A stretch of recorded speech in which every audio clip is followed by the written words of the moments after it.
Actually, you know the Best Picture nominees, so let's talk about All Quiet on the Western Front. What is it? It's a German anti-war epic, if such a thing exists, following a soldier named Paul in World War I.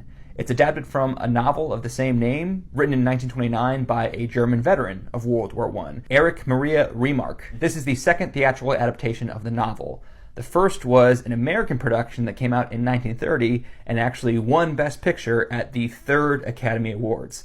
Bit of trivia, it was the first talkie to win Oscars.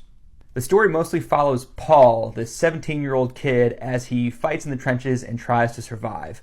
But it also covers the negotiations between Germany and France to end the war. One of the German negotiators is played by Daniel Brühl, who people will probably recognize from *Inglourious Basterds*, where he played Frederick. Who is it made by? This version is, again, a German production, produced and distributed by Netflix. It was written and directed by a German filmmaker named Edvard Berger. I was surprised to learn that the screenplay was adapted by a Scottish triathlete, like a world-class triathlete named Leslie Patterson. Apparently she loved the book her whole life, and she thought that modern technology could make an interesting new version of the movie, so she and her writing partner wrote this like a decade and a half ago and have been trying to get it made ever since. And finally Netflix came along. How has it been received? Reviews have been very positive across the board, particularly for like the below the line stuff, the makeup, the cinematography, the VFX, the sound, the score, which is like anachronistically synth heavy but very effective. This was the most nominated movie at the BAFTAs, the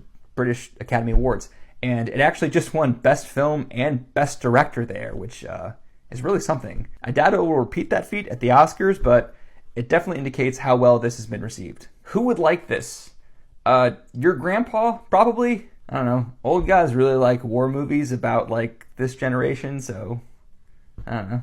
People with strong stomachs. This is a tough sit. This is really graphic and pretty gross at times even. So if you're opposed to, like, pretty brutal depictions of combat, maybe stay away. People who like Fight Club for the wrong reasons. You know, those dudes who like really identify with the flawed characters and their flawed worldviews in the first half of a movie, and then I guess they turn the movie off and never actually learn the actual lesson of the movie.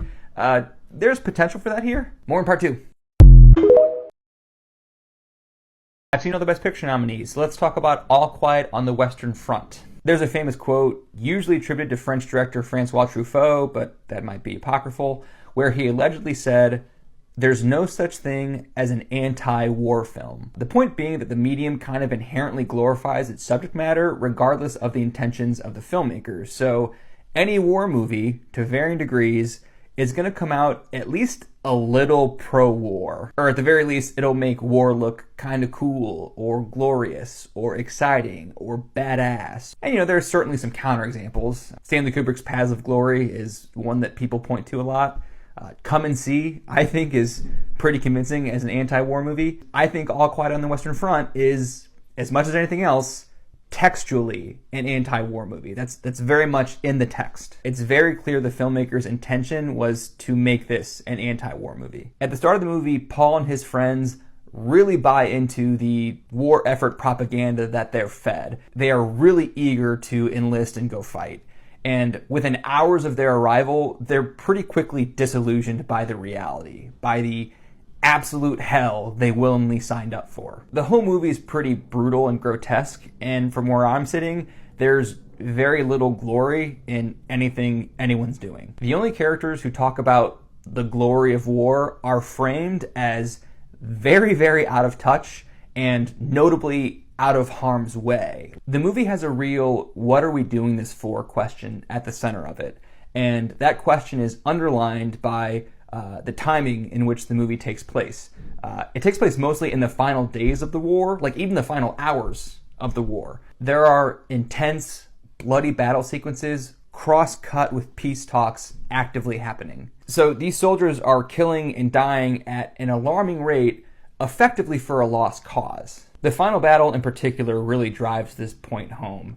I never read the book this is based on, and I never saw the 1930 version of this movie, but as far as I can tell, this final battle is unique to this version of the movie.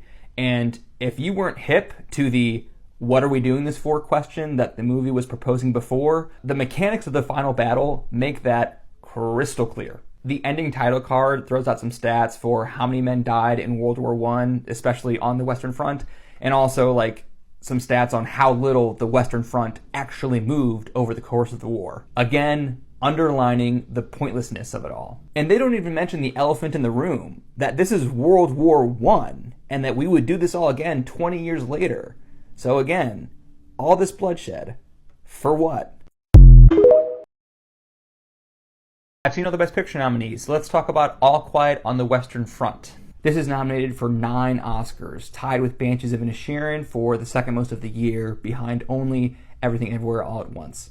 And if you had told me 4 months ago that All Quiet on the Western Front would be nominated for Best Picture and 8 other Oscars, I probably would have said, what's that? Or best case scenario, I would have said, didn't that come out like 90 years ago? My point is that this was the latest breaking award season contender.